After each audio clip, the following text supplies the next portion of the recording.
Үндемейсің, үндемеймін, үнсізбіз. Көңілдерде тоғысады мұңсыз күз.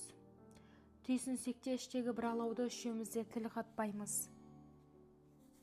Түн, сіз, біз. Баяу ғана салқын самал еседі. Ол да түннің серігі ғой кешегі. Біздегі осы үнсіздіктің түйінін арадағы шақырымдар шешеді.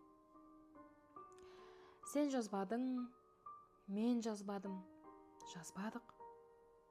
Хат жазуды етіп біз ау азмашық. Сәуірдегі сынық жауын секілді кірпіктерге іліндірген азбашық. Жұлдыз шықты, айдан сұрап көрмедік. Біз де оларға бөтенде боп көріндік. Тіл қатпастан бірімізге біріміз бір өлеңге ұйқас болып өрілдік. Талайларды басқынғандай тақымға, сезім деген сия бермес ақылға. Айтпай қойсам, жазбай қойсам, алайда сен үнсіздік танытпаш мақұл ма?